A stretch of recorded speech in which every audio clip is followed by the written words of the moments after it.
Hi, Anne. How are you? I'm good. Happy New Year. Happy New Year. We are recording this on New Year's Day. It shows you the kind of lives we lead. This is what we do on New Year's Day. Yeah. Oh, Although I will say that I am appropriately outfitted with some champagne oh, nice. left over from last night's abbreviated New Year's Eve celebration, Um, which Kathleen and I didn't even really get to midnight. I think we celebrated in the central time zone or something, because yeah, I took Emily to the vet after work. Actually, not after work, after my movie, which I do want to talk about. But first, I am Ann Hawkins. Well, first of all, this is Ask Eddie. Two, I'm Ann Hawkins. This is Eddie Muller. I'm the hi. director of communications for the Film Noir Foundation. Eddie is the president of the Film Noir Foundation and the programmer of Noir City, which is coming up very, very soon. This is broadcasting on the 8th, so it will be the following week. Wow. I Holy know. cow. I know I'm Yeah, not ready. coming up fast, coming up fast. It You're really not is. ready. You're not ready. Holy cow. But first things first, Emily, who I see sitting there, uh, is she okay? Yes, it's she might have a urinary tract infection, which she's a little prone to. Yep. So I took her into the vet, and so we'll get the results here in a couple days. I think she just likes me. It's so funny because I pulled out. She's been in the vet so much recently that when I pulled out the cat carrier, like she went under, tried to get under the bed. Yeah. So that was fun. But we got there and came back, and then we watched an episode of Maigret together for Oh, very good. yeah yeah. I'm enjoying it. Bruno Kremer. Bruno Cremer. Yeah. Yeah. Oh my God. He's my favorite one so far. Well, mine too. I just think he's fantastic. It's something about just he embodies the character, just the way he saunters around and observes people, and his bemused attitude about everything he's just great. I love that show. But Yeah. I've used it up. I've watched every single episode. Well, I'm gonna try and go slow because I need to start. There's some writing I want to do in the evening, so I need to get back onto that habit. And so I'm going to. Hopefully, it will take me a while to get through these this time. There you go. Yeah. So how did you spend this is New Year's Day where we're doing this. So did you do anything special for New Year's besides? Uh, I did yoga and I Very got good. the Ask Eddie questions together. Much appreciated. The cable lady came over and checked my and improved my internet connection for me. So that was On New cool. Year's Day. Yeah, yeah, it was great. I was so happy that she was able to come today because this was kind of the best time for me to do it. Yeah, and then I just was like getting caught up on my personal budget because I'm behind on that. No kidding. Threw Ripley on in the background. So, I'm behind on everything. I spent the day writing an essay about La Bête Humaine, the Jean oh, Renoir film. That will be included in the book I'm doing with Imogen Sarah oh. Smith called Noir Around the World. That is due in like 2 months. So It's not like you have a film fest too. No, two because you got Seattle right after in February. yeah, Seattle is right before the book is due, so we'll see how all that goes. Oh my Anyway, goodness. and I have to share with you, like you'll see, I have this Uh, no. ice wrap on my arm. This is pretty amusing. So last week I went to the doctor, and I said I'm having a lot of pain in my elbows. It just came on inexplicably. It just hurts all the time. It really hurts when I wake up in the morning. It's like, oh my God, it's agony. And my doctor says, yeah, he like spent 10 seconds considering this. He goes, yeah, you have golfer's elbow. I say, well, I don't golf. He says, oh, you have tennis elbow. I said, oh, I don't actually play tennis anymore either. And he goes, do you type? Yeah, yeah, yeah, you have typist elbow. so of course, what did I do today? I spent the whole day typing an essay on La Bête Humaine. So it's weird because there's like no way I can not type, and I don't really know if that's what the cause of this was, but I will say it hurts like a son of a gun. Yeah, it probably Not, is.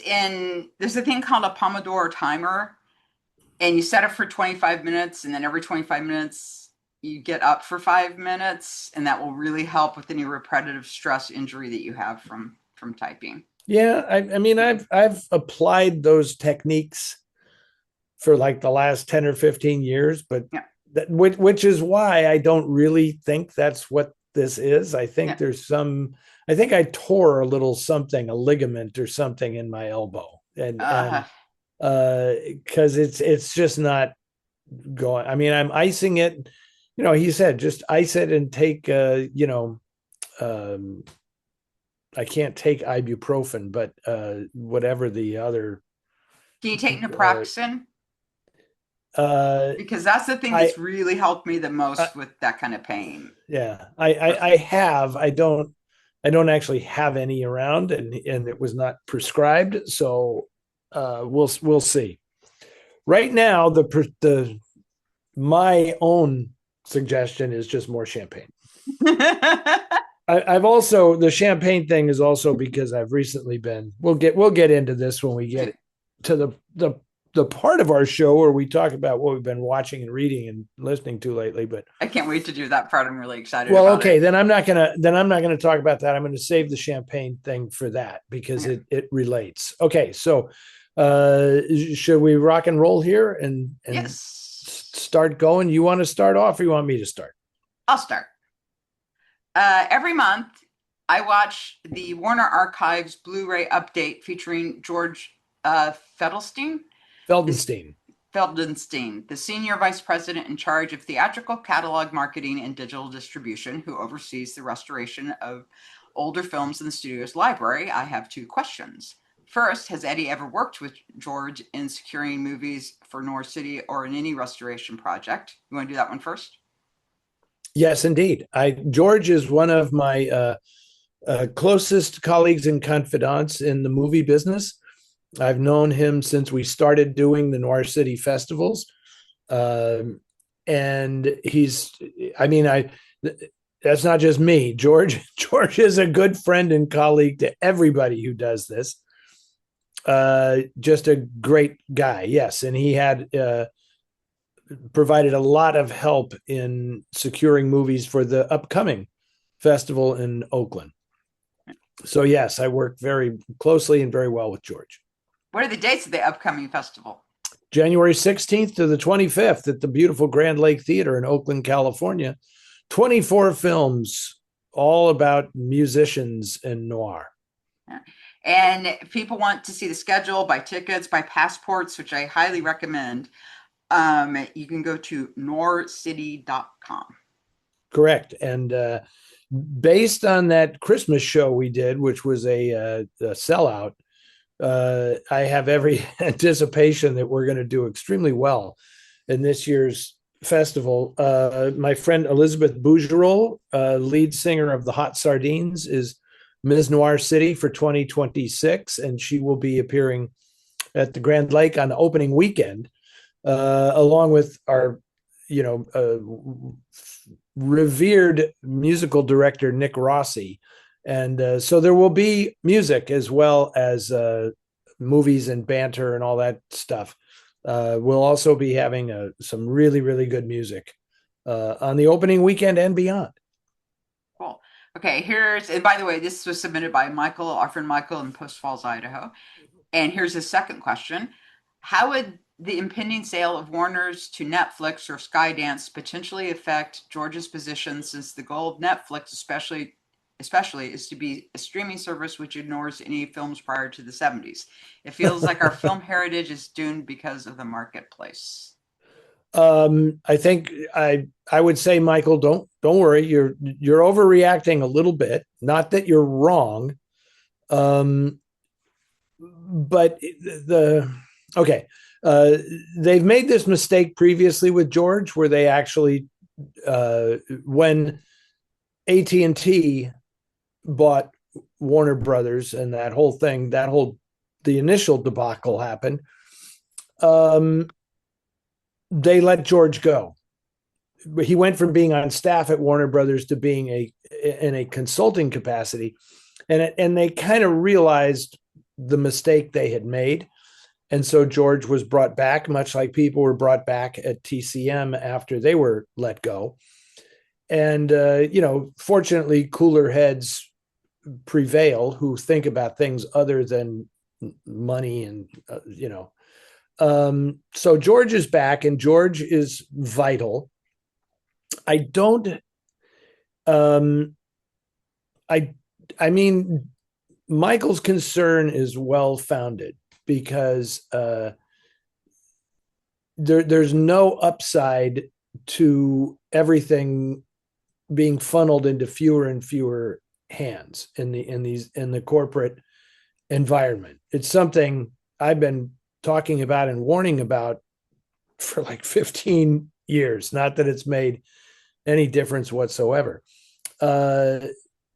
But that said, I mean, I don't think in this particular question, number one, if Netflix were to acquire Warner Brothers and all of its assets and everything, I don't think that Netflix's goal is to ignore any film prior to the 1970s. They just have not focused on that because younger audiences don't demand that. I feel that if Netflix was in charge of Turner Classic Movies, it would probably be a very good thing. I think people would get what they always wanted. What people who have cut the cord have always wanted is for TCM to be a standalone streaming service. And it'll be a streaming service. It won't necessarily be standalone. But I personally don't feel like they would say, okay, now we can get rid of all those old movies. I think they would actually find a way to make the curation work for their audience and TCM's audience. I do feel that way. So, I'm not going to say the sky is falling. I think there are advantages to that deal and obvious general disadvantages, in that I just think it's a bad situation when economically in this country for the last 50 some odd years, all the guardrails have been removed regulating the acquisition of companies. Mm-hmm. And the end result is going to be just what we're seeing now. That it's like, was capitalism designed so that in the end, one or two people own everything? Which people think like you're exaggerating, Eddie. And it's like, no, I'm not. No, I'm not. If that Skydance Paramount deal were to go through, it would put virtually all of American cinema in the hands of one entity, except for the Japanese, because Sony owns the Columbia library, and that's outside the purview of what would if Skydance had the company. So anyway, you see what I'm saying. It's like, in the grand scheme of things, nothing good. Looking at TCM's position right now in the marketplace, I don't feel it's the end of anything. Okay. That's it. That's about as measured and open a response as I could possibly give to that question. There's nothing else I can say, honestly. Okay. Here you go, Ann. You're setting me up. First and foremost, what is going to happen to the Film Noir Foundation and TCM, including, of course, Noir Alley, when Warner's Discovery is sold in part or complete? I favor Netflix over Skydance Paramount. Since this is just what I just said. Since with the latter bid, it would mean that Warner Brothers, MGM, RKO, United Artists, Monogram, plus the archives would be added to the Paramount, Universal, Disney, 20th Century Fox, leaving only Sony, Columbia, and blah, blah, blah outside their control. It would be a disastrous monopoly, I agree. And I worry that the distribution of 35 millimeter archival prints would cease and destroy festivals like Noir City. Uh, okay, that. And then secondly, he says, I noticed the San Francisco Silent Film Festival is planning to return to the Castro in March. Is it possible that Noir City would return to the Castro in 2027? That is a question from Peter. I'll answer the second one first. Very unlikely that I will go back, that the festival will go back to the Castro, just on general principles. Of course, I left the Castro once before, in a little fit of acrimony with the family that owns it, and I did go back because they still were operating it as mainly a movie theater, but that is not the case anymore. I think the Silent Film Festival has different needs. Oh yeah, because of the Our City live Film music. Festival. Yeah, they need a place where they can really accommodate live music, since that's a vital part of the Silent Film Festival. So I would say it's doubtful. I never say never, but based on my personal feelings, I would not go back. But the thing about, if there was a monopoly, it would mean that the distribution of 35 millimeter archival prints would cease. That's happening anyway. Mhm. So we're not going to be able to show any 35 millimeter at the Seattle Noir City Film Festival this year. And, for various reasons.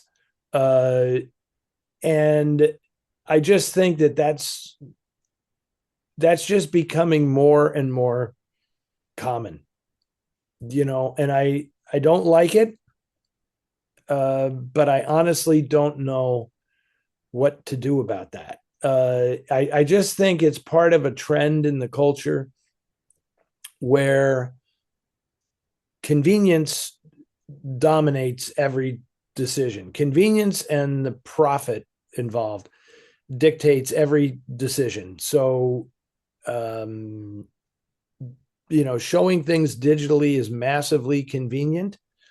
And that just, it's going to be harder and harder to convince people that there's value in the 35 millimeter when it costs so much to make the print, to ship the prints, to move the prints around.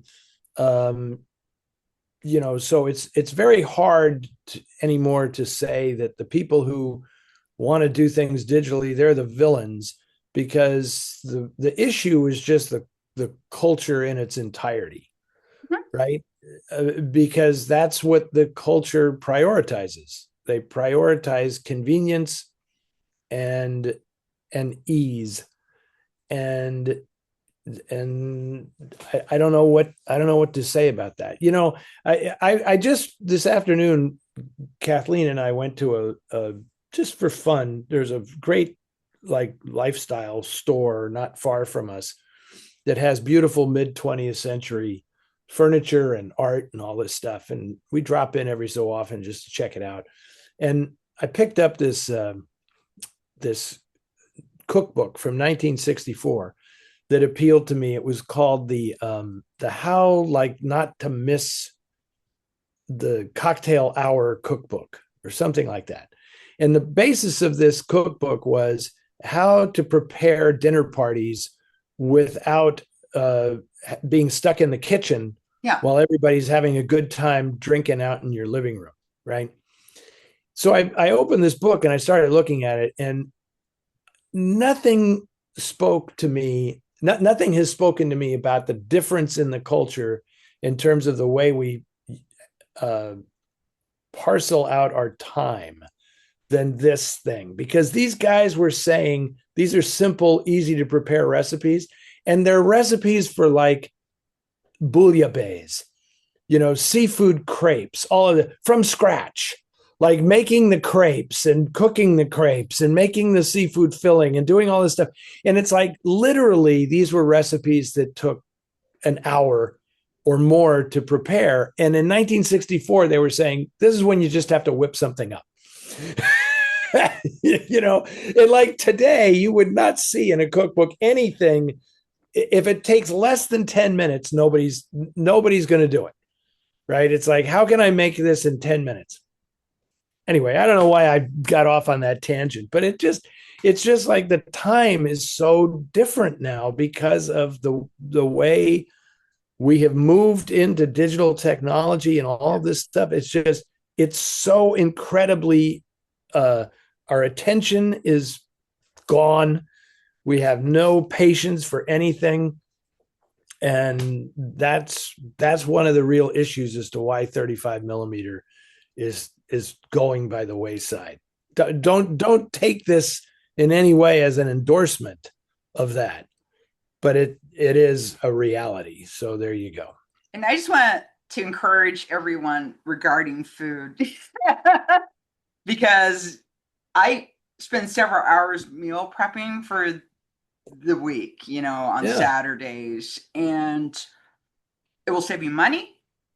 It will help get America out of its obesity epidemic. And the food tastes so much better than you will get eating out. And, it really does. It makes no sense to waste your time and money getting food DoorDash and it's cold when you get there. And it's a lot of stuff anymore in kitchens is just being reheated anyway. And also Mark Bittman has a cookbook that's a great one if you just need the basics of cooking. And roasting a chicken is the easiest thing in the world. It really is. And it's so much cheaper to buy a whole chicken than anything else in the supermarket. I just want to encourage people, you just make a couple proteins for the week, make a couple salads for the week, and you're on your way and you'll save money and you'll feel better. Yep, that's it. I just like to encourage people. I encourage you to jump on that soapbox anytime you want, man, because I agree completely. We've had that conversation. I think the last show when you were griping about the guy who bought the canned gin and tonic. Oh God!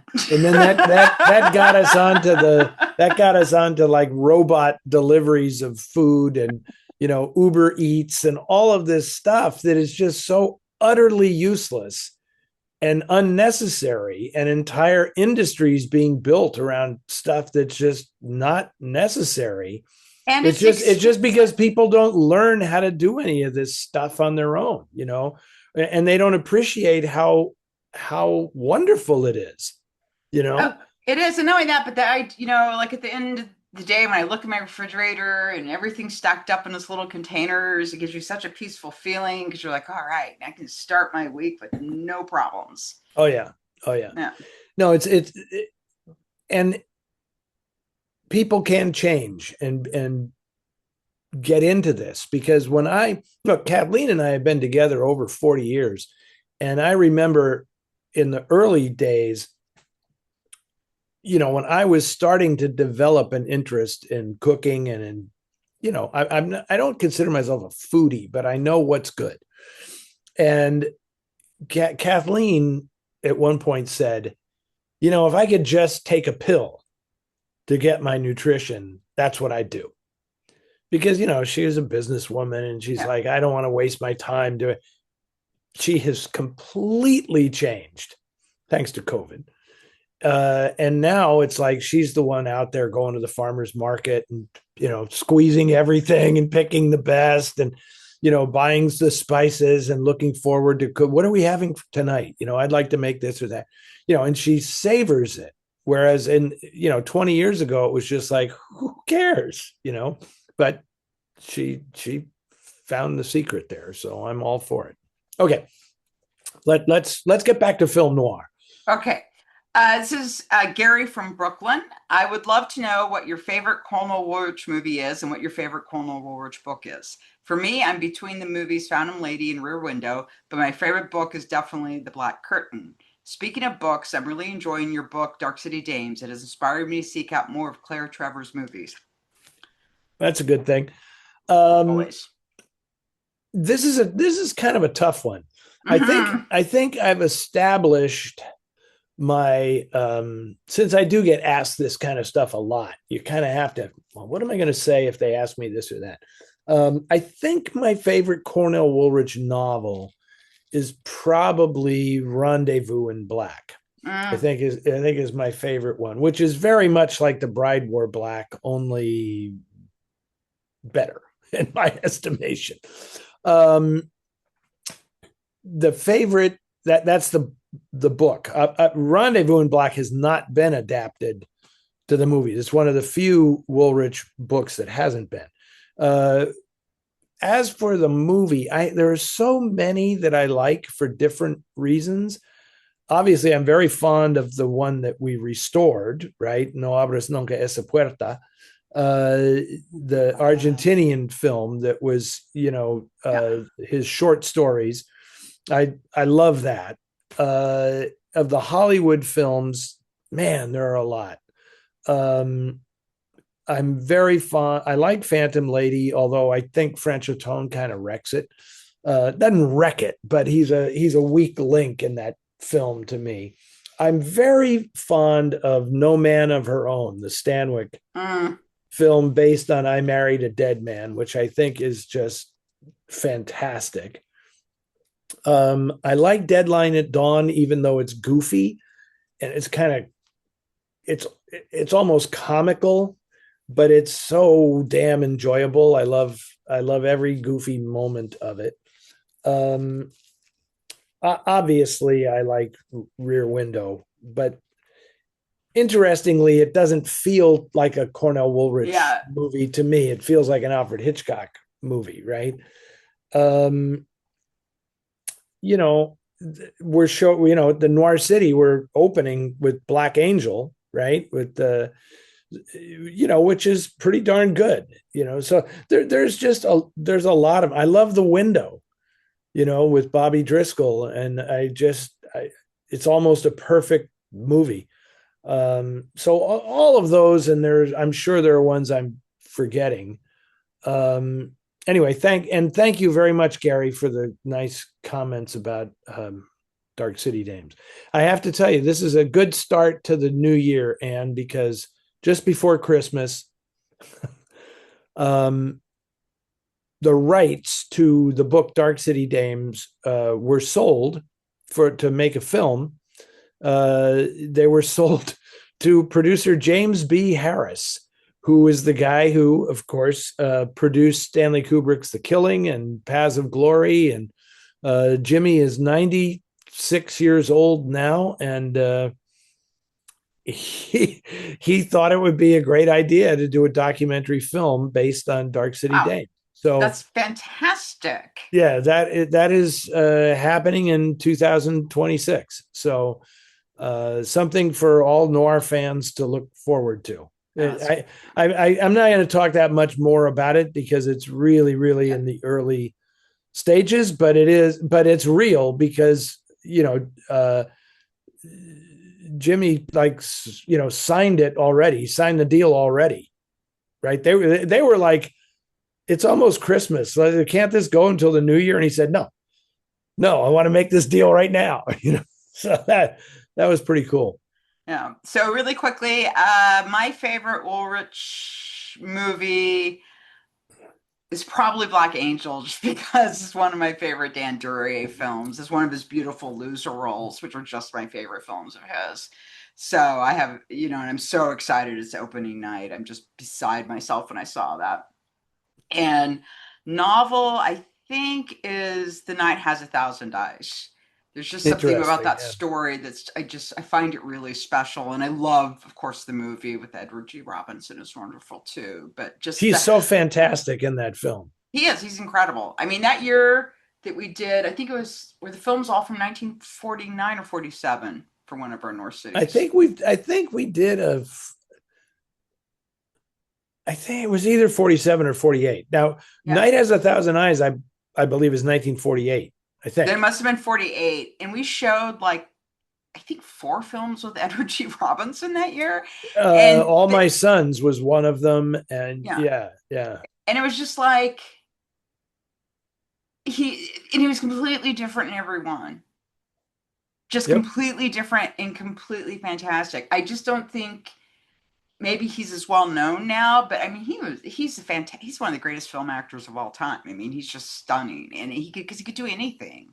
Yeah. You know, he's just one of those actors. It's just like, and just seeing these films they all did the same year, you know, because there's also Key Largo. It was like, who makes all these films, just these performances in one year? It's amazing. I know. And one of his forgotten roles that I've been trying to show on Noir Alley is House of Strangers, which was a Fox Yeah. film, right? Where it's basically kind of the story of the creation of the Bank of America, weirdly enough. Uh, and and he plays the patriarch of this family that starts a bank, and then it's a really really good movie, Joseph Mankiewicz, and don't hold his progeny against wasn't actually Ben isn't actually Joe's kid, he's Frank's kid, anyway, um but another great part, hard to get that film out of the vault, but we'll accomplish it one of these days. Okay. Okay. So you want to do um four? yes. This is Okay, from my friend Nathan. this is from Nathan and Martinez. Thinking back to a time when society possibly held a dimmer view of rats and finks. Yeah, now they get elevated to cabinet posts. Was the depiction of paid police informants in earlier American crime and films noir ever considered a censorship taboo? Uh, Not depicted, and it was not depicted in avoiding the appearance of law enforcement needing stoolies from the lowest rung of society to facilitate their noble work. So the Nathan's question is: was there some kind of ban, formally or informally, on the depiction of stool pigeons in the movies? Uh, Not that I am aware of, right? Because let's face it, hard boiled crime fiction, that character is ingrained in hard boiled noir fiction from the beginning, right? I Yeah. mean, it's an essential. And you see them in, I'm just trying to think, like off the top of my head, like, I mean, the greatest informant in noir is Thelma Ritter in Pickup on South Street, right? Mo, she is the greatest of those characters because she's so humanized, and it's like being an informant is partly how she makes her living, right? Yeah. um it's not, and I love the way Fuller depicts that as not like, it's not like a moral quandary, it's just like what some people have to do to survive. Mm-hmm. Very interesting, and you see those characters all over the place. So I don't I think they were less, the censorship would not have existed because, as Nathan points out here, very often the stoolies come from a lower strata of society, which the censors didn't worry about. It's when the unethical and despicable and amoral behavior is committed by people who are supposed to be the pillars of society, that's when they were worried and cautious, like we can't allow that to be shown, right? So it's a double standard that is back in vogue today. Blame the underclass for everything.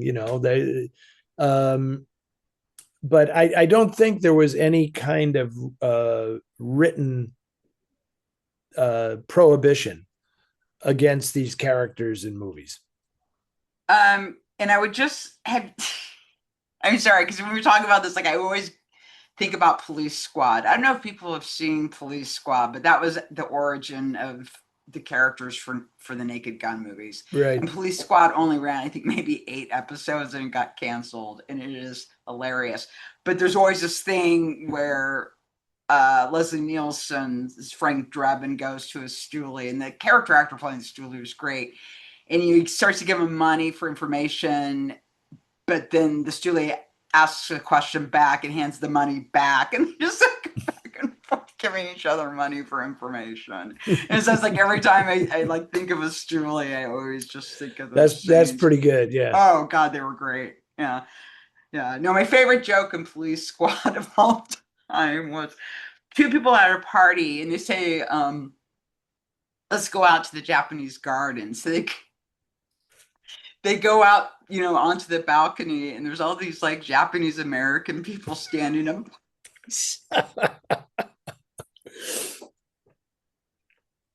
And it was Yeah. like, oh my God. Well, Oh, sorry. those guys tapped into a certain brand of comedy where it was like, let's just make stuff that we take for granted in speech. Let's just make it literal and Mm-hmm. just get a gag out of it, you know. And it's like you're helpless. You have to laugh at that stuff. It's great. Yeah, the guy that wrote Do Androids Dream of Electric Sleep? What's the name of that writer? I can't remember. Philip K. Dick. Philip K. Dick. So he did like I read like a collection of his short stories. One of them is like this guy like reading a short story and he keeps taking everything literally. So he's like really horrified, like when it says that the man's eyes ran up the woman. He like is Oh picturing yeah, like yeah, yeah. literal eyes going up, and it was like one of the funniest stories. And it's so different in tone from like everything else Philip K. Dick did, but it's Well, that's him satirizing other writers and their, you know, I get that totally. It's sometimes I gotta say when I go back and reread, you know, genre fiction that I loved as a young guy, I'm just stupefied sometimes at how atrocious the writing is. yeah. It's just like, oh my God. And then especially when I've always had a thing about um, Raymond Chandler was the most influential writer of mystery fiction because he inspired so many people to be writers, but so many of them tried to ape his Mm-hmm. style, his similes and all that stuff. And it's just a tragedy sometimes when you read somebody trying to do Chandler and it's just like, oh my God, this is bad. Anyway, I don't need to trash writers at this point. So okay, it's you I'm now. doing now. Yes, this is from Peter. I worked at Universal Studios and retired in 2009 after 43 years. I worked mainly in Wow. TV editorial and feature syndication. All of my work was with 35 millimeter film, and I truly loved it. I was good friends with Bob O'Neill and Mike Ginsberg, who, as you know, were involved with film restoration and preservation. In fact, I introduced myself to you at Noir City Night some 10 years ago. I have what you could call a huge film noir collection, mainly on DVD and Blu-ray. One title that's eluded me is Universal's film from 1949, The Story of Molly X. Does a 35 millimeter print or a version on another form of media exist for this title? Wow, interesting. Well, good for you, Peter. Yeah. Bob O'Neill, I think you're conflating two people with Mike Ginsberg. It's Mike Feinberg, who worked with Bob, and Paul Ginsberg, who was, those guys worked in the archive at Universal, and Paul Ginsberg was the head of the distribution department at Universal. And all of those guys were valued and beloved colleagues uh, who really helped get the Noir City film festivals off the ground. Bob was well, they all were vital. They're all still around. They just don't work for Universal anymore. The question was, Story of Molly X. Yes, I have shown a 35 millimeter print of the Story of Molly X at Noir City, so it does exist. I'm surprised that it hasn't been put out by Kino. I would even suggest revisiting that and making sure that it seems like it might have been in a Kino box set.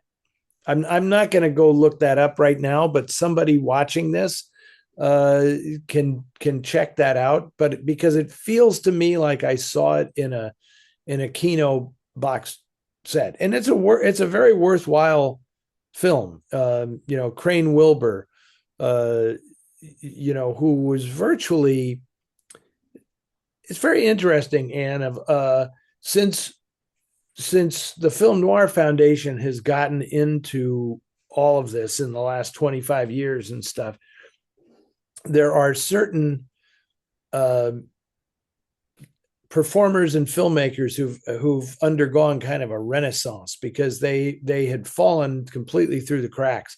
And to me, the most interesting one of all of those is Crane Wilbur, the guy who wrote and directed the story of Molly X, because I had no idea who he was, none. Right, and my entire life of being a movie fan, the name meant zero to me. And then when I started really digging into the more obscure noir films, here was this guy whose fingerprints were all over everything, everything, from the late 1930s up through,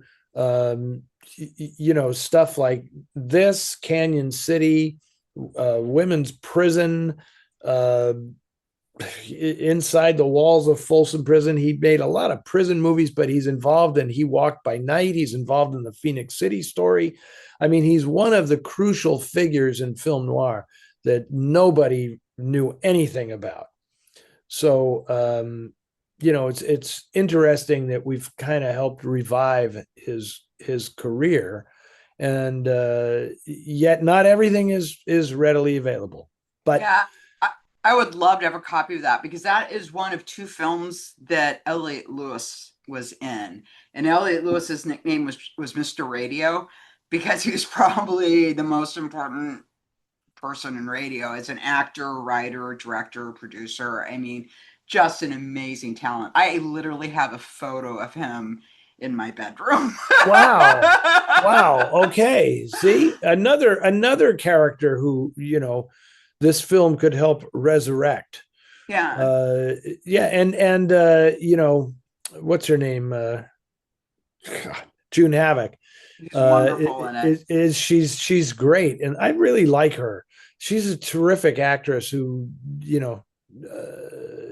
almost forgotten except Yeah. for the hardcore. And it also features one of the great brawls between two women in a movie. I think she and Dolores Hart get into a knockdown, drag out brawl in the prison yard in that film, and it's pretty entertaining, I have to say. Yeah, and it's a good story. I mean, it really Yeah, is a good story. I was really excited. I'm so excited when you showed that because I was not expecting to ever see that on the big screen. yeah. I mean, I'll find some excuse to bring it back again. I mean, I'd love to show that on Noir Alley, but it's we only can show so many Universal pictures in a calendar year, Yeah. and I have a few others that I want to show this coming year. At least the first half of the year. I had to make up my schedule for the first half of the year the other day, and I was very choosy. I have to be very choosy about Universal titles and Fox titles, and I want to pick stuff that I haven't shown and that is really worthy. Like last month I showed. Yeah, it was last month. This is January 1st. Yes. Last month I showed Cry of the City, which I had been longing to show, ever since I got this gig. So we'll see. We'll see. Maybe I can get Molly X on the air one of these days. Maybe someday Christmas holiday. That's going to be a little tougher, but definitely worth the effort. So stay tuned on that. Such a great movie. Yep. Okay. This is Ken from Oklahoma. Says, Eddie, I believe you said that if you could go back in time, you would switch Ricardo Montalbán in for Charlton Heston in Touch of Evil. Do you and Anne have another prominent film noir in which you would switch out a lead or character actor? Well, to be specific about this, Ken, I had said that it would have been great if Ricardo Montalbán could have been cast in that role. But realistically, Charlton Heston got Orson Welles the gig directing the film. So why fuss, If if Ricardo Montalbán had been the star, it's very, very unlikely that Orson Welles would have directed the movie. He may have been, because, you know, he originally was only to act in the film, but Heston agreed to make the film after Ben-Hur because he thought Orson Welles was directing it. And when they said, "Oh no, he's just acting in it," they say, Heston said, "Why? Why don't you have him direct it? I'd love to work with him. He's a great director." See, Ricardo Montalbán would never have been able to do that. So you got to take your pick. Do you want to see Ricardo Montalbán playing Mike Vargas, or do you want Orson Welles directing that film? Huh. I mean, that's basically the trade-off. So, and I don't think there is a trade-off, right? I mean, you want Welles directing that film. At least I do. So is there someone you would swap out? Like, who would you put in place for Franchot Tone in Phantom Lady? Ooh, that's a good one.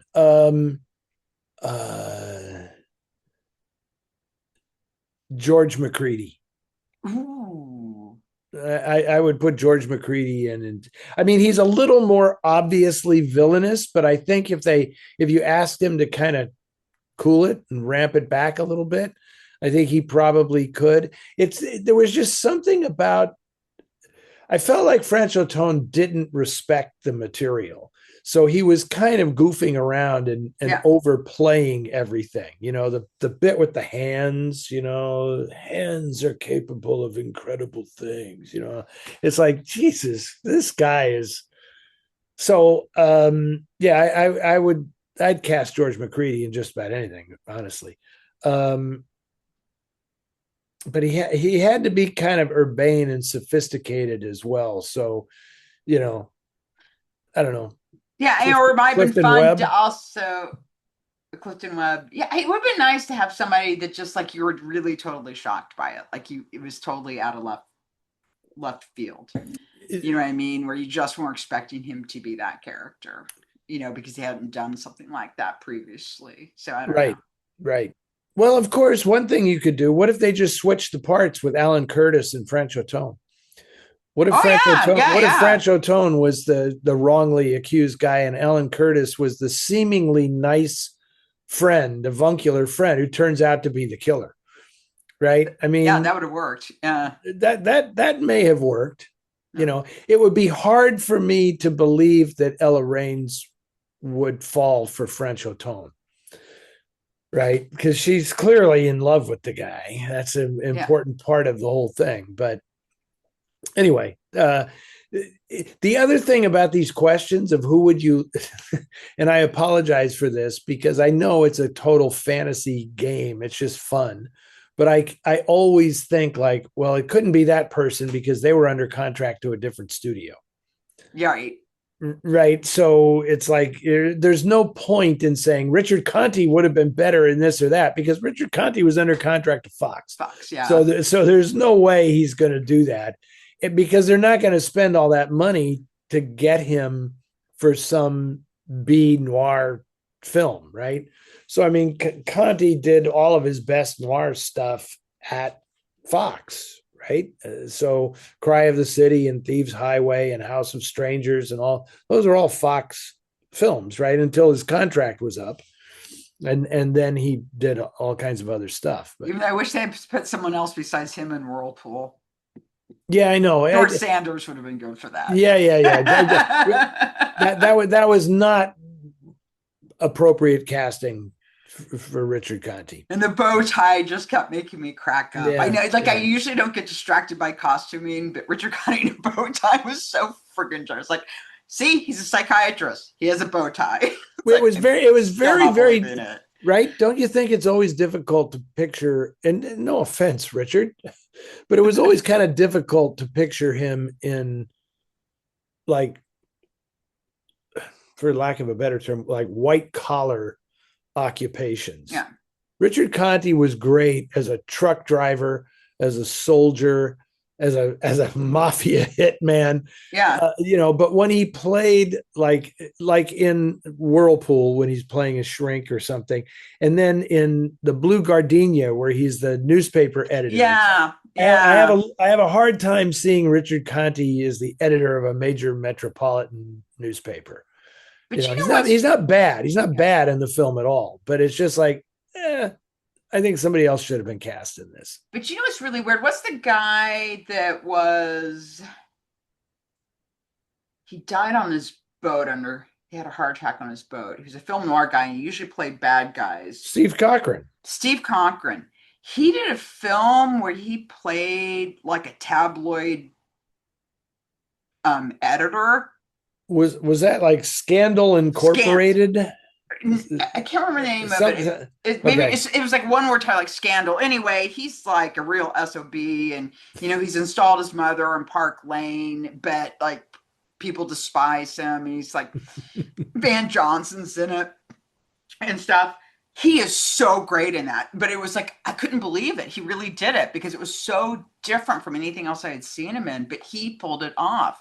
He was really great in that. And Yeah, Steve it was just a Cochran. completely different type of role for him, but he was great. Well, for a guy who started out playing like lunkheaded, sexy but lunkheaded heavies, Yeah. that's kind of what Steve Cochran did. And then he was much better than that. Have you ever seen a film he did with Ann Sheridan called Come Next Spring? No, what's that? It's not a film noir at all, but it's just a really, really good movie, um, a, about a wayward husband who comes home and tries to reclaim his family in this rural town, and Sheridan plays his estranged wife, and it's just a surprisingly good movie with no I think R.G. Springsteen directed it or something, and but it's surprisingly good. It's like one of those movies that has absolutely no reputation, and then you watch it and it's like, damn, this was really, really good. Anyway, Okay, are we gonna? we're skipping to the lightning round. Okay, let's do it. And I swear to God, this time I'm gonna be fast. And this is from our friend Carlton in Atlanta, who always, always, always shares our YouTube videos on Twitter and Blue Sky, and everyone else should do that too. If you watch us on YouTube, like, subscribe, share, comment, all that good stuff. Okay, so this is Carlton's question. Okay. Sorry. Can I make a request for some Ricardo Montalbán attention, either on Noir Alley or in Noir City, provided I haven't missed showings? I've seen a Mystery Street and Border Incident and your comments on him as a noir star. I love him. uh,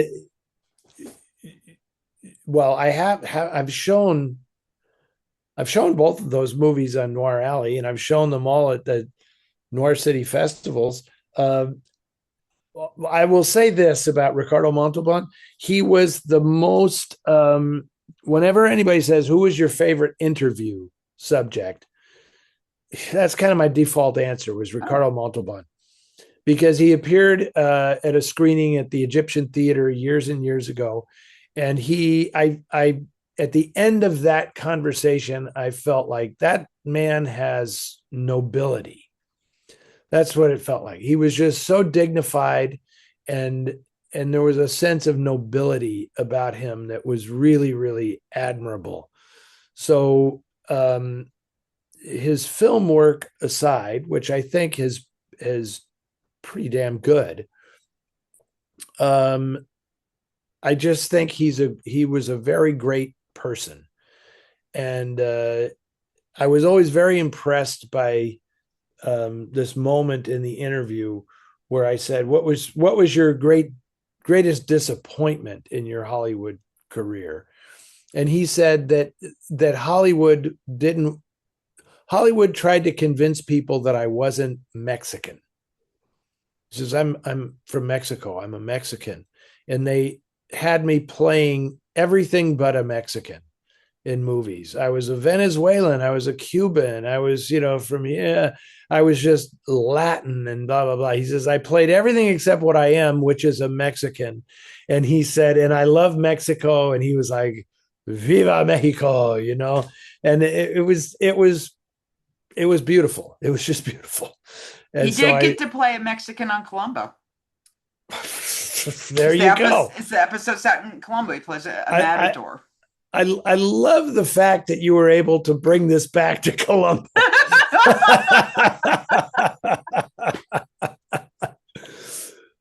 That's fabulous, Anne. Good job. I haven't seen that episode, but I can guarantee you it will be one of my favorites. Oh yeah, and guy who plays the local police is oh God, his father was a famous Mexican actor too. Pedro Armendariz? Yeah, so his son is in it. Oh, fantastic. Playing wow. and he and Falk have really nice chemistry because he kind of blackmails Columbo into investigating this death. Yeah. Anyway, Richard is next. Mark's question is next. Has there been any preservation or restoration work done on the Come On 1956? I've read that the only surviving 35 millimeter print was shown at Noir City 11 in 2013 and was in kind of iffy shape. We haven't done that work. I know that good question.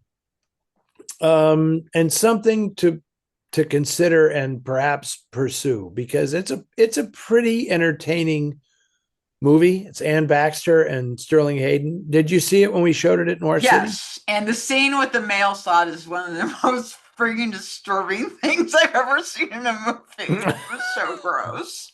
That's all I'm gonna say. You guys have to see the film, but it was very upsetting. The male slot, yeah. Yeah, that's an anachronism in that film that is lovely. And John Hoyt is in it, and John Hoyt has a large role. See, John Hoyt is an actor who, backtracking for a minute, maybe John Hoyt instead of Franch Otone in Phantom Lady would be good, because there's a lot of similarities there. John Hoyt's a little scarier than Franch Otone, but handsome and really good. I really like him in films. And he's terrific in The Come On, which is a goofy movie because it's such a 50s film noir, because it's flat. There's no style to the film necessarily, but it's kind of fascinating to see.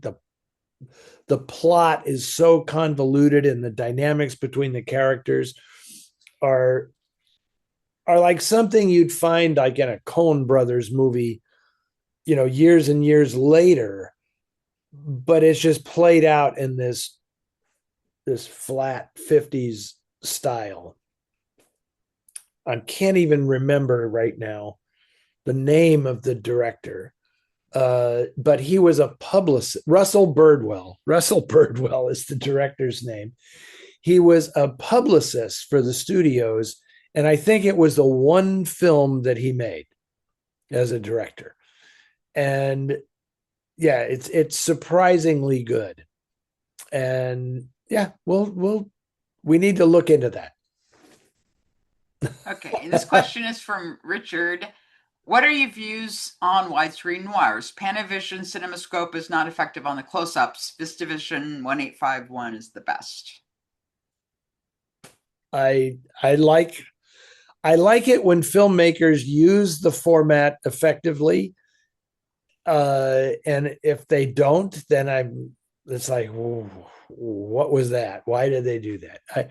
I mean, I've seen some really good widescreen noir stuff. Like I love The Third Voice, Hubert Cornfield's The Third Voice. I was just thinking of that one, which was in CinemaScope, and it uses CinemaScope really well. Yeah, I mean it's just interesting, right? Bad Day at Black Rock, if you want to call that film noir, that's really good use of widescreen cinematography in that film.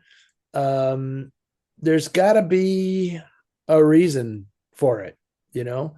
Uh, it's just like if you're going to paint a picture, what and the canvas is this wide, this wide, you better figure out how to fill it properly, or you know.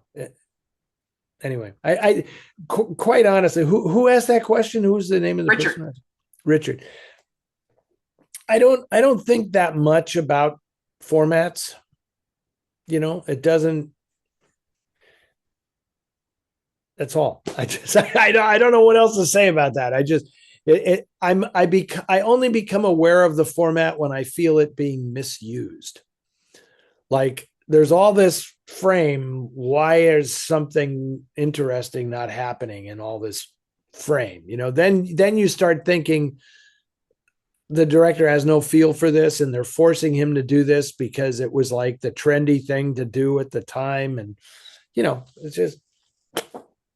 Yeah, because I think John Carpenter is probably one of my all-time favorites for using 2351. I mean, he just is really a master of the format. Like if you go back and you watch, the Halloween, even like Halloween, there's just like this scene where Loomis is talking to the sheriff and they're standing in front of a road and you see the Carmichaels in the background right behind them. And it's like such a brilliant thing, which I don't think I've ever seen in another horror film. I mean, it was so effective, just the way he used it in placement and stuff that really, and it was so funny because his very last film he directed was The Ward, and I popped it on because I hadn't seen it, and it was so shocking because it was the only film he had made that wasn't 2351, and it was just really weird because that was just had to do with the people producing and stuff, and I mean it's a great film, but it was really weird to see that opening shot and realize that it wasn't, and it was 1851. Yeah, that's the thing that's so interesting about the format in which a film is shot. It's like, is the filmmaker dictating that, or are the producers dictating the format to the filmmaker, and is it a good match? Like this Richard was just talking about VistaVision. That like Paul Thomas Anderson's new movie was shot in VistaVision, and he really wanted to do that, and he made a big deal out of it. I'm very curious as to like how many people watching the film had any sense of it, or if they cared, like, oh, there's something unusual about the way this film looks or something, because I don't know that audiences are that sophisticated, and I don't know if they need to be that sophisticated. If that's something he wanted to do and it was part of his vision, fantastic. That's great. When Tarantino made The Hateful Eight in 70 millimeter, it's like, really? Like, did you saw it, right? I mean, well, No, I know you're not a big Tarantino fan, but it was also interesting because, in the beginning of that film, I could see like, wow, this is a 70 millimeter movie. But then once they get into the interiors, it's like, this is a movie that, yeah, why is this a widescreen 70 millimeter movie? yeah, And especially given, and I'm not dumping on Tarantino or anything, but given how freaking heavy 70 millimeter reels are to ship around, it's like demanding the film be in 70 millimeter is like, why are you tying one leg up for the distribution of the film. with the distribution of the film? Because it's like, it doesn't actually need to be in 70 millimeter. Once they're out of the snow and into the house, or the saloon or wherever it is it takes place, it's just like, this is a 4:3 movie. I mean, everything happens in close up after that, right? Yeah. Anyway, I'm sure there are people arguing with me right now on the feed on Facebook, but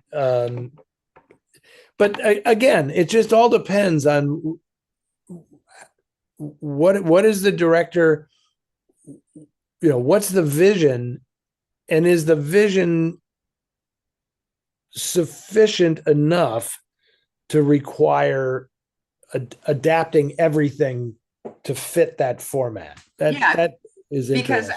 I think like with Oppenheimer, that was shot in 65 millimeter and some sequences in IMAX, and that was the right choice. I actually went to see it at the IMAX screen specifically for that, because I mean I'm not a huge Nolan fan.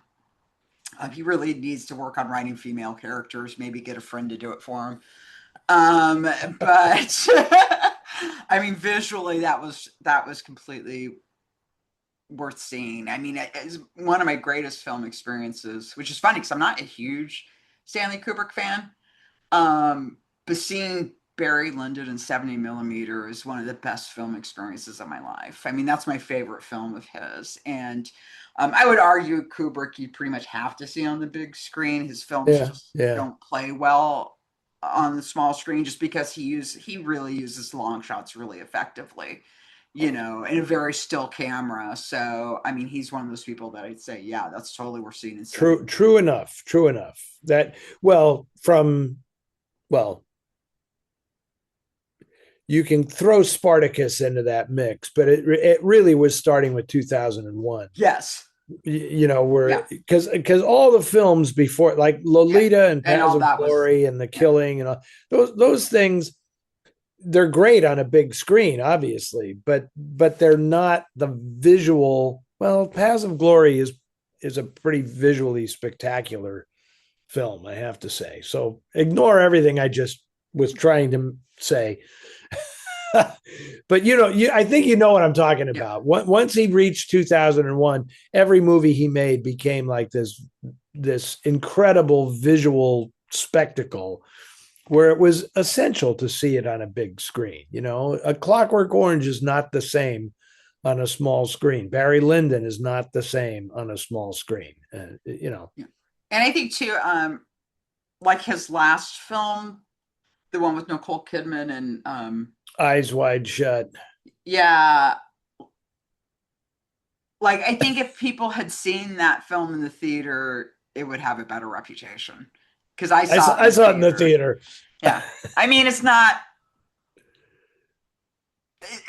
up there with some of his earlier films, let's put it that way. But I think that film played better in a theater than it would on the small Do screen. you not do you not think that was a film that I think the culture passed him by, Yes. right? Yes. Even though I have to say, the scene where they're smoking dope and then he asks her either about her sexual fantasies or her sexual past, I just cringe. It was like, do not have this conversation with your wife at all, and certainly not when you're both high. That was just like, I love that Yeah, moment because it was just yeah. like, ah, yeah. I mean, but yeah, I I mean, it feels because the original story is set in 19th century, right? yeah, And yeah. it does. It just feels like this is not like, It just felt like Stanley Kubrick had kind of lost touch with the modern world, because I'm watching that movie and I'm like, he probably thinks this is hitting people in a particular way, and I just think that would have been the case, and if he had made this film in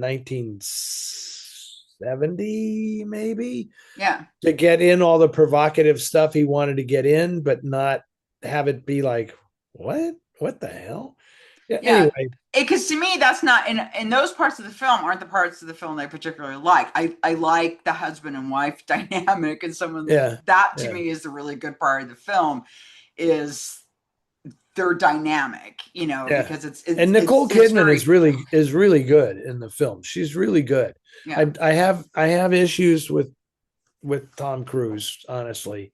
I yeah, don't I don't think he's a bad actor at all. I just think there are certain, I mean, obviously he was cast because they were together at that yeah, time and it was a package deal.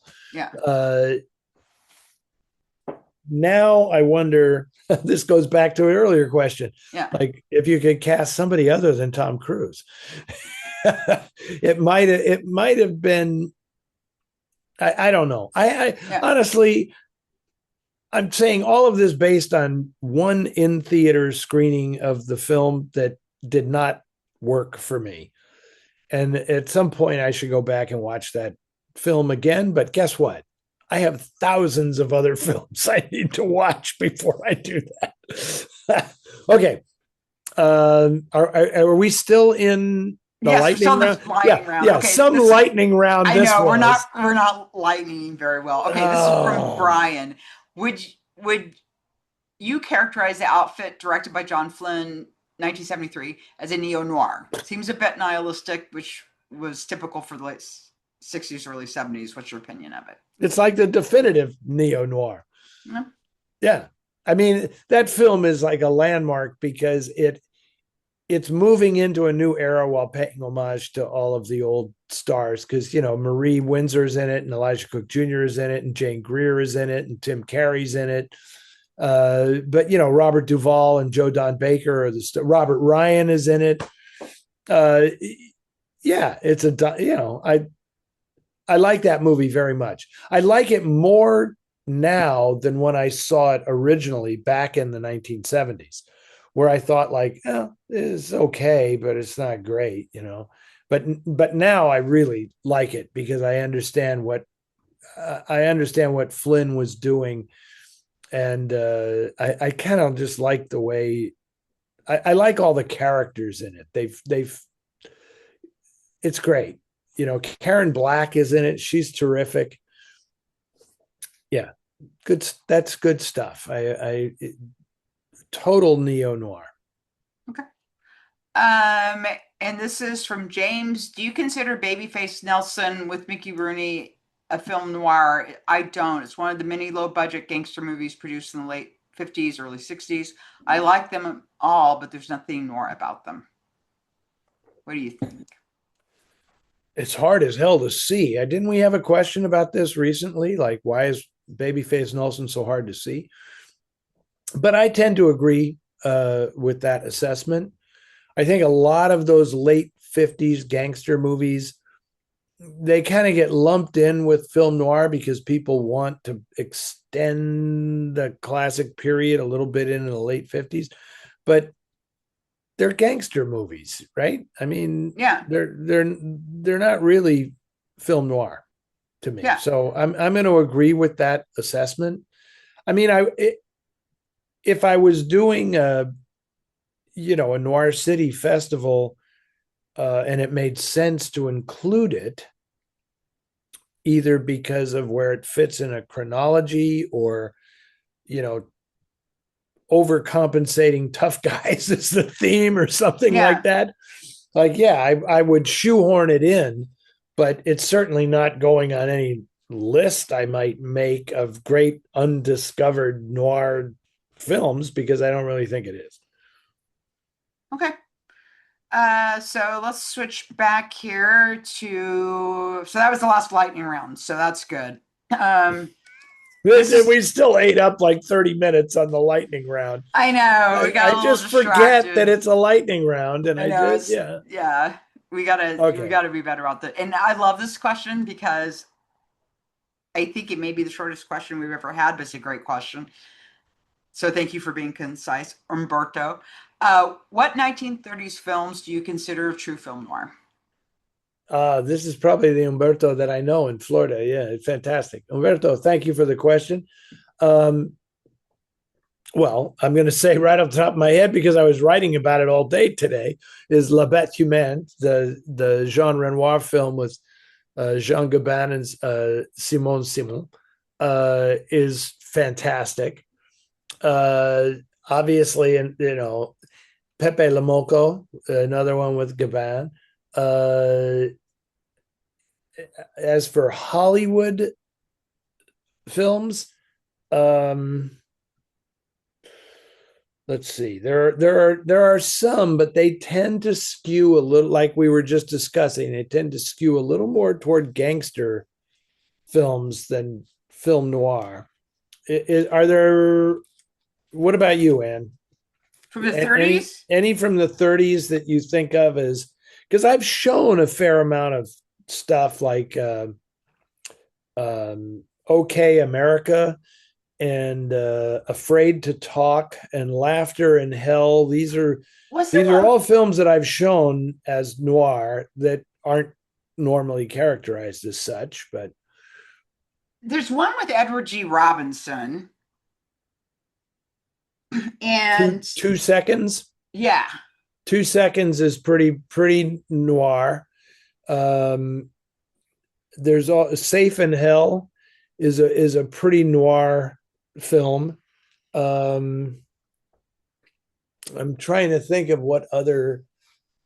I kind of feel like The Devil is a Woman is. Well, it's certainly, I mean, she's certainly a femme fatale. of course.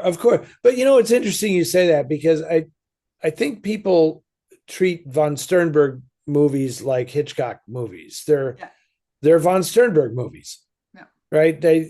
And while certainly a great many of his films have elements of noir, like I think my favorite von Sternberg film is actually the silent film Docks of New York, oh, that's a great movie. which I Yeah, just adore. And it had, it's not really a film noir, but it has it has everything you want in a film noir is in that movie without it actually being a noir film. Um, and that's true of a number of his films, right? Especially the early stuff like Thunderbolt and Underworld and all that. But um, and I know there are other 30s films that I'm spacing on right now. Um, but I'm going to go with the ones I have cited. A case could be made for Beast of the City, but it's more a cops and robbers kind of thing than a film noir. It has a tremendous gun battle at the end that is pretty spectacular. Um, anyway, okay. see, my shorter answer was for the normal question instead of the lightning round. That's what's weird, but I honestly think that most of those are going to be overseas. I'm trying to think like the thing that Imogen and I are doing. Like I'm trying to remember what films from the 30s we actually have in there. Because I know she's writing about Pepe Le Moco and I'm writing about La Bête Humaine. But I also am including the film A Woman's Face uh, from Yeah, Sweden in the late 30s with Ingrid Bergman, which is a noir. Nobody thinks of it that way, of course, but it really is, and it was remade with Joan Crawford in Hollywood in 1941. George Cukor remade it. Anyway, so those are half dozen. So there you go. That's all I can think of right now. okay. And there's the Ozu film. It'll come back to me. There's an Ozu film that I kind of I think was from the 30s that I think of as like being a film Dragnet noir. Girl. Yes. Yeah, Dragnet Girl is very much a film noir. Yeah, but see, that's what's interesting. These are all kind of foreign, kind of. A lot of these are foreign films because in the United States, most of those were gangster pictures, Yeah. and they hadn't quite gotten to the anybody is capable of this. You had to have become a criminal and then the movie's about you, as opposed to this is a story about how you become a criminal, Yeah. which is kind of the noir story, right? Okay, this is Mark in Honolulu. Good for you, Mark. Uh, and oh, I love this question or this observation. I would like to have seen Doris Day cast as a femme fatale in a film noir of the late 40s. Well, in the late 40s, good luck. Good luck trying to cast Doris as a femme fatale. As much as I enjoy seeing Raymond Burr as the heavy and Colleen Gray as the good girl, I also like to be surprised by casting against type. Right on. Please discuss the value of typecasting. Do you think typecasting makes it too easy for the audience or for the writers? Says Mark. I I wonder if they used the term typecasting back then, Yeah. as opposed to just, like we have the right person to play that part. And I am not opposed to typecasting, especially back in the Hollywood studio system, where I think there were immense advantages to a writer to to know a certain person was going to play the part. You didn't have to create any kind of backstory. It's like they come on screen and it's like, oh my God, that guy. And it's really interesting to go back to Jim Harris and Kubrick's The Killing. Like the fact that all of the people in The Killing were specifically cast because they were typecast, right? Because Kubrick just knew, like, the audience isn't going to know this person by name, but they're going to know who they are as soon as they appear on screen, right? So Marie Windsor was Marie Windsor, and Elijah Cook is Elijah Cook, and J.C. Flippin, who hadn't been in that many movies, you got it. You knew who that character was. Ted DeCorsia, you know who he is when he appears on screen, right? And then it's just a question of, like, Ted DeCorsia playing a cop in The Killing is brilliant because you know he's corrupt. As soon as he appears on screen, you know he's corrupt, but he's the cop. So that, like, makes it. It's like, that's it. All you have to do is cast him and you get the whole thing is right there. So I don't know. What do you think about like, I can't honestly see Doris. I could see Doris Day later on playing a femme fatale, but certainly not in the late 40s. She was just far too sunny and happy go lucky. Yeah. Yeah. I mean, I think typecasting, I mean, it happens because it works, but then a lot of times too, I don't know, it's so funny this question came up because I was watching an interview today with Thomas Anders Jensen, the Danish director, because The Last Viking is being, right now it's in Germany, and this guy who did the interview with them, they did it in English, right? Because that's the international language. And the interviewer was very good. He asked some really great questions. But one of the questions he asked was if Mass and Nicolas Lecous's parts had originally been swapped. And so he started talking about that because either of them could have played either part, and have played different parts in other films together, because they've done multiple films with this director. And that was Right. really, interesting to me, because definitely, if it was an American film, Mass definitely would have been cast in Nikolai's part, I see. because Mass is very typecast in America. And you Yes. see the really negative side of that because he is like, I mean, he's one of the best actors alive. I mean, he's a fantastic actor. And in American films, he's so limited, which is one of the reasons why I really love Dust Bunny, because he's great in Dust Bunny, and I'm kind of hoping that'll kind of change sort of people's in the casting room's opinion about what he can and can't do. How did I Yeah. make this about Mass and Jensen? But I will say that the greatest missed opportunity, casting wise, was that for me was that Mike Nichols wanted Doris Day to play Mrs. Robinson in The Graduate, and no, I love Anne Bancroft. She's great in Yeah. the film, but oh my God, how inspired was it to say, let's get Doris Day to play Mrs. Robinson? That would have been, I know why she declined, but I so wish she hadn't. I mean, it would have been this incredible opportunity for her to have to just open this other door in her professional life that would have been kind of extraordinary. All respect for her not wanting to screw around with her carefully cultivated image and everything. But wow, wow, that would have been great.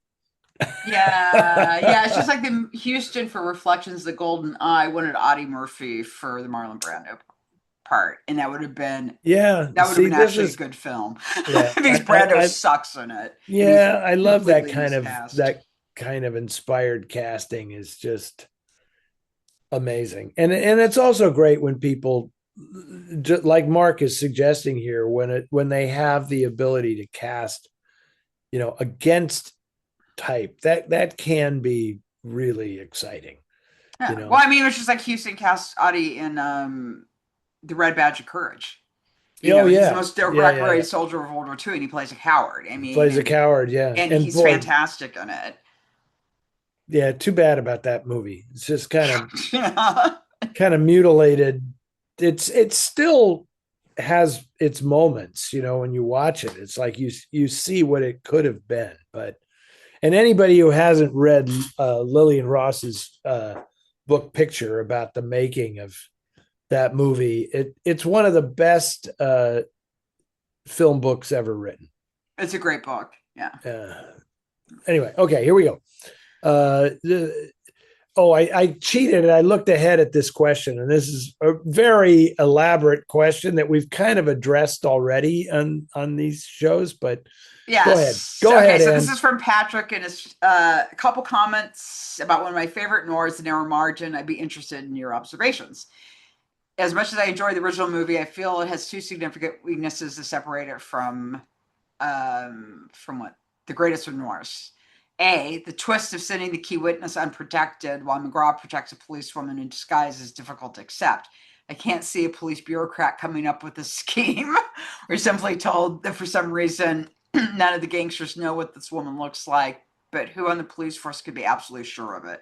And what if one of the thugs recognized her and murdered both the witness and the little boy? Which I believe you've addressed that before. Indeed, I have. Yes, and then I'm just going to cut to the chase here. And then Yeah, he says the ending is flawed because McGraw doesn't even pay attention to Marie's body when it's taken off the train, right? yeah. At the end of the film. And I've always, Yeah, you've from said that multiple times. oh yeah, like to me, that is the big flaw in the film is that there at least needs to be a shot where he just acknowledges her death, Yeah. right? In the thing. But um, I'm not sure if Patrick is aware that Howard Hughes demanded that whole subplot be downplayed.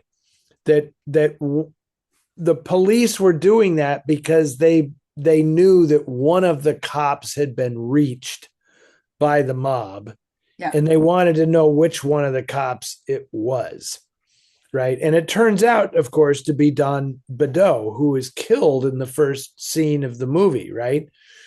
But McGraw thinks his partner is an honest, straight arrow, upstanding guy. So when they tell him midway through the movie that your partner is, this is all a test because that's not the woman, your partner was a rat, blah, blah, blah. He refuses to believe it because he chooses to think his partner was honorable.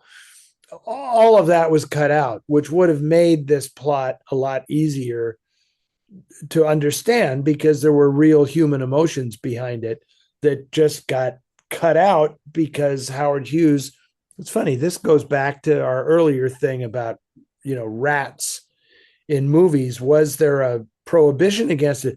There wasn't, but Howard Hughes dictated himself, like, I don't want to infer this about the police, that they're corrupt. It was not a broad thing. It was Hughes himself who demanded that part of the script be changed. You know, and obviously it did hurt the film. I mean, Patrick is right with both of these observations. They are things that hurt the film, but the rest of the film is so great that to obsess over these I don't know what you call them, these lapses of logic, uh, it's a 71-minute B film or something. So I'm going to cut it a little slack. I don't actually know how long it is. Okay, you want to do the last question? Okay, yeah, here we go. Joe, our pal Joe in Suffolk County, New York. When you answered a question about your preferences between 35 millimeter prints and digital, it brought to mind parallel conversations about vinyl and CDs. Unless the vinyl's been seriously mistreated, I prefer it. I find a little surface noise very comforting. And Joe signs off at 33 and a third. Joe from Suffolk, New York.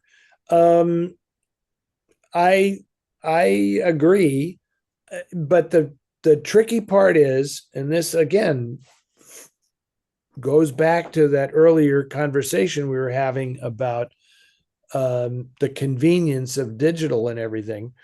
It's the same with vinyl. You had to care for vinyl the way you cared for 35 millimeter film in order for it to be at its best. And just let's face it, man, as a culture, we don't care.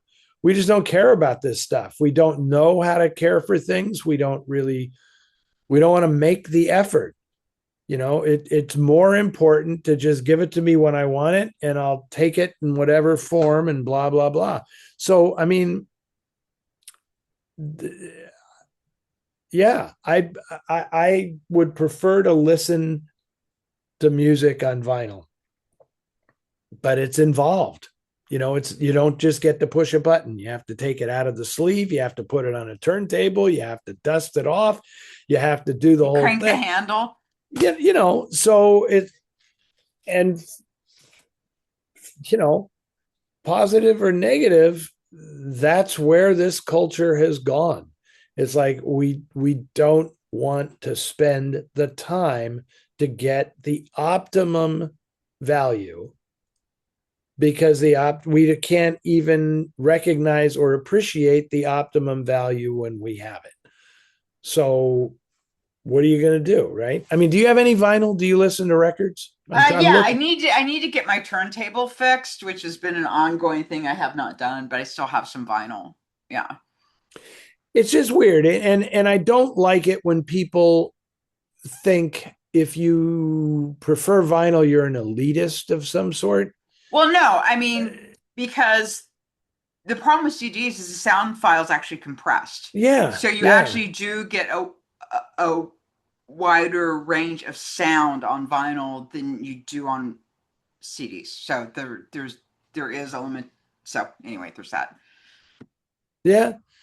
It's just a question of how we have succumbed as a culture to convenience being the most important thing for everything because the pace at which we live our lives is such that we cannot take the time to slow down and appreciate anything. That's why streaming has supplanted going to the movies.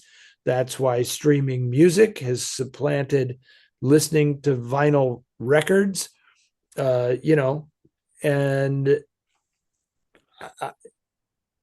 I don't know. I mean, I've got a few years left in my life, and I'm probably going to spend them, enjoying all these antiquated ways of being entertained because God damn it, I know that they're the best ways.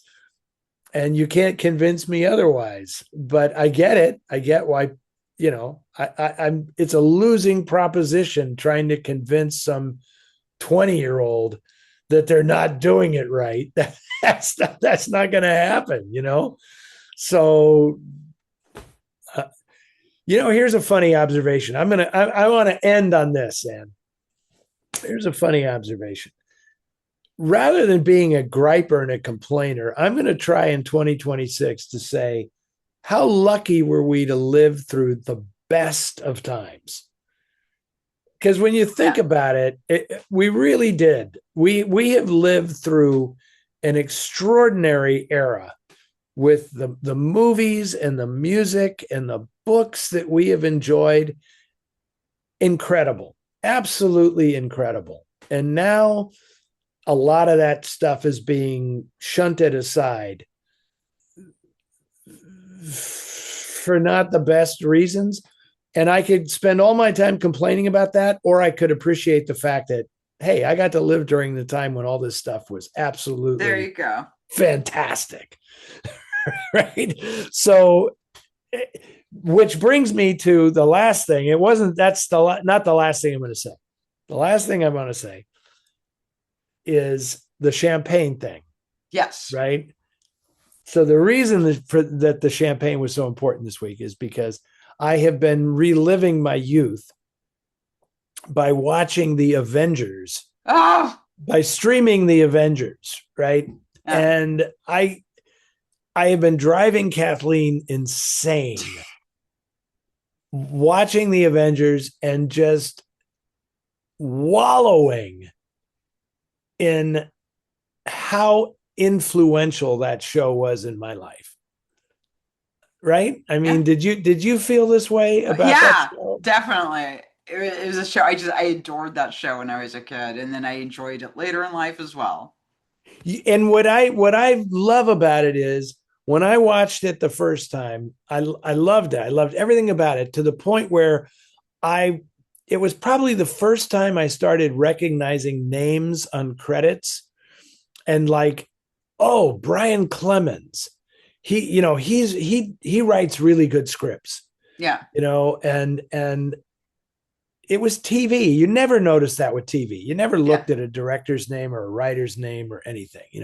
But I know the names Albert Fennell and Julian Wintle, right? The two producers of this show, like before I knew any other names of producers in my life, right? I knew yeah, those two guys. But that damn show, I didn't realize when I was a kid how much fun the people making that show were having yeah, and how they were just ripping on everything. They were satirizing everything. My entire knowledge of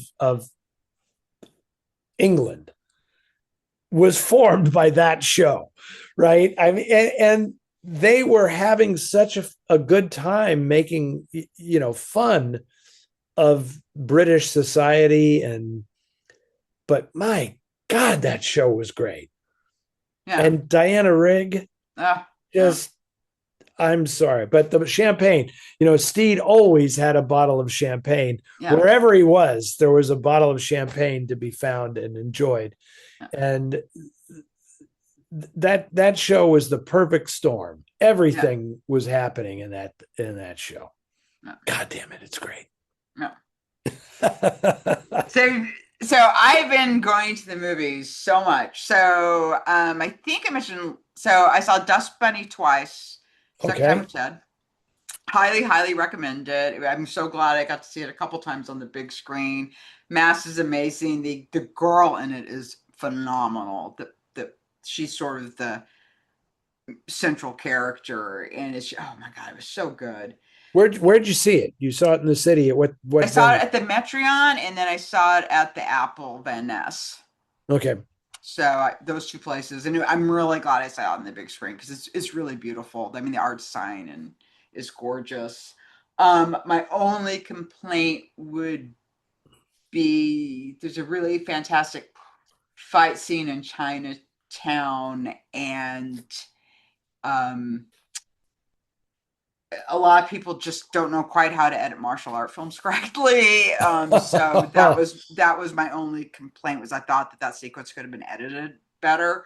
But that's sort of the nature of the way sequences are edited now in terms of martial arts. So that was my only real complaint about the film. Other than that, I thought it was great. And then I saw the new Knives Out movie, which I thought was the best of the three. It's very good. And I think part of it was just because it's not a bunch of rich people in this one. It's centered around this Catholic church. And also that I thought a good job of showing, the atheist point of view because the detective's an atheist and he goes off at one point to the point where he's like almost catching himself realizing he's probably talking too much. Um, but the priest who's the sort of the hero of the piece is a really good priest, and that was good to see in opposition to the other priest who was kind of corrupt and also an egomaniac and stuff like this, where the other guy had a real calling, and there's some really good sequences where they show him being a priest that I thought was very surprising to see a film, frankly, made now, and I liked the balance on that. Because I live in a neighborhood where religious people minister a lot to the poor here. And Right, even though right, I myself am an atheist, that's really an important thing that people do. And right, they really, really right. help people, not just spiritually, but also in practicalities of somewhere to sleep, someone just to talk to, these things that I think would, yeah. So anyway, I thought the young man that played the lead was so good in it. I hadn't seen him before, but he was great. And then I saw What's his name? His name is like some O'Connor, right? I don't know, because like this was the first thing I I know he was just seeing. hosted Saturday Night Live Oh, last okay. week, I didn't know that. and Yep. but I don't know who he is either. I mean, when he came out on Saturday Night Live, I was like, who's this?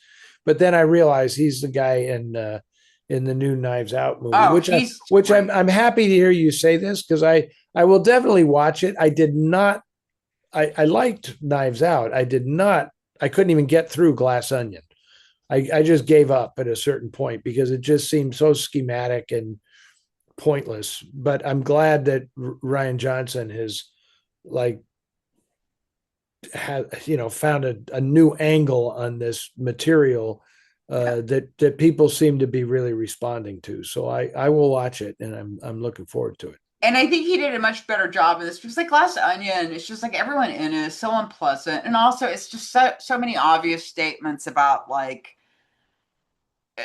the startup culture and all these things, and it's all like really kind of heavy-handed and not particularly well done, whereas like I said with this, I really thought that it talked about religion in a really intelligent way, Right. which and not just bombastic and one-sided, which is very kind of in that way. It was sort of like Midnight Mass, which I think was Yeah. another really great look at Catholicism, Yes. Yes. Yes. too. And it reminded me of Midnight Mass in that sense. But then I saw the new Korean film that's based on a Donald Westlake Oh, story. no other choice. No Other Choice. Oh my God, it was fantastic. It's great. It's great. It's so amazing. I loved it so much. Yeah, it's absolutely fantastic movie. I saw that at the Morelia International Film Festival, and it was probably the best thing I saw there. Uh, yeah, sensational. Yeah, I just can't It's recognize. so spot on with its take on corporate capitalism today, and it's so dark and it's so funny. It's really funny. It is really, really funny. I mean, I was just like, I thought it would be like, I wasn't expecting it to be that funny. Yeah, You know what I mean? That was really surprising. And I thought the woman that played the wife was amazing. But fabulous. yeah, and I guess she's a big star in Korea, and this was her comeback, because she'd been off for a couple of years because she had a kid and was, doing the mom thing, and she came, and I thought and that was like, because her character is so great. Like, she's such an interesting character, and the two kids they were great too. I mean, everything about it was just so good. And like I said, I just didn't. I mean, I thought it'd be kind of a black comedy, but I wasn't expecting how funny it was. Well, had you seen the other version, the Costa Gavras version of the Axe? Which No, but I will have to watch it. it's not. He plays it pretty straight. Oh, okay. It's not as funny as this version, but it's also. I just think that they made the film, that Costa Gavras version was like, it was easily dismissed because the timing wasn't right. Now nobody can miss the how pertinent this film is to our world today. And just I love that whole idea, like the fact that he calls it No Other Choice and relates it to the fact that corporations can say that. We have no other choice but to terminate you.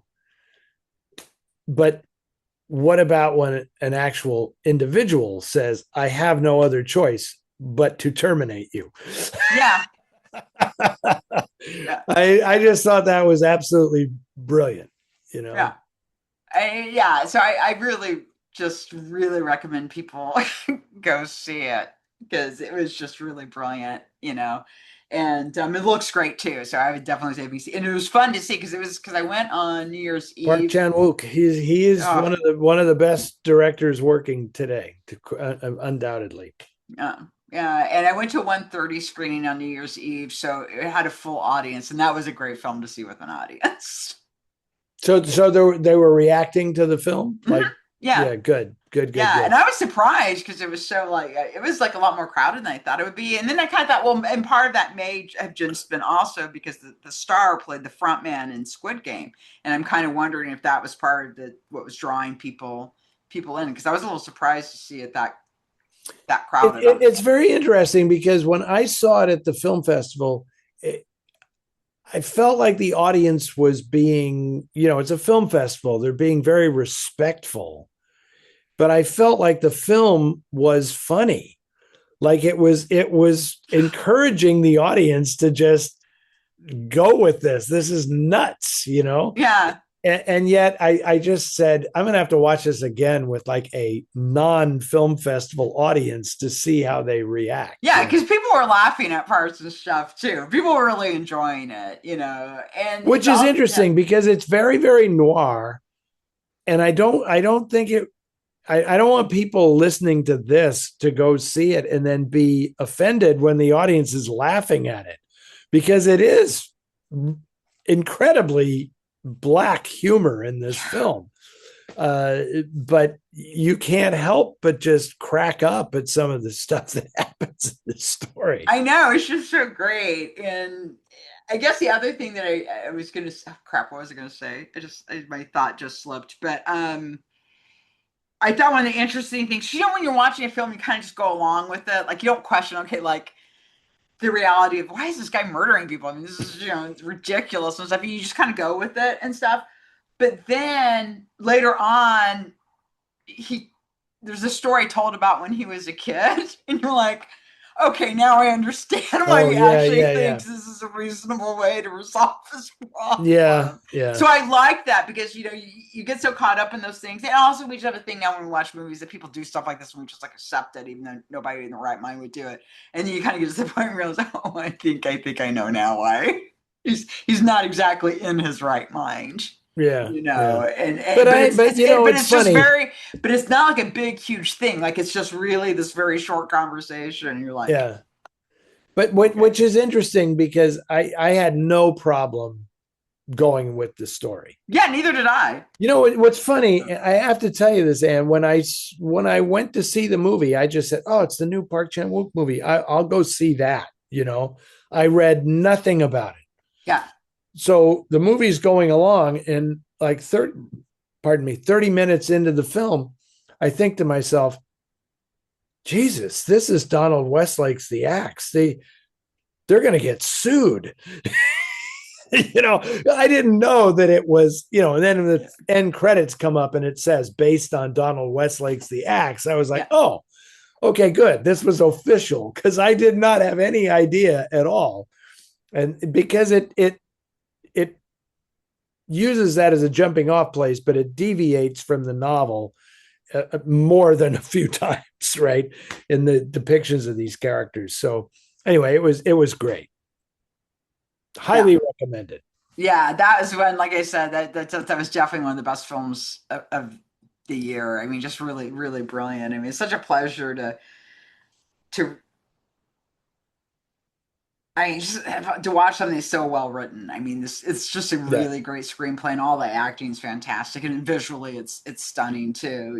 It's a great looking film as well, and everything really works together. And but like I said, I just didn't think it was going to be that funny. Like I didn't realize it Right. was really a black Right. comedy. I thought it was going to be a little more. Um, And there's points of it that are very poignant. I'm not, there Yeah, yeah, really yeah. are. I mean, it's not that it didn't have its parts, but I just was not expecting that kind of relentless black humor. Yeah, it's pretty great. Yeah. Okay, well, Anne, I hope, do we have another one of these in us before Noir City starts? What? Um. Okay. Did this not record? Because the lady came on at the beginning, right? Yeah, Okay. it says recording on my screen. Okay, good, because it's not showing recording on my screen. So it's if it's showing recording on your screen. Because they changed the menu. Yeah, it's weird. I don't understand exactly what's going on, but I don't. It says recording, but I don't see a counter. The counter says 0, but it says it's recording.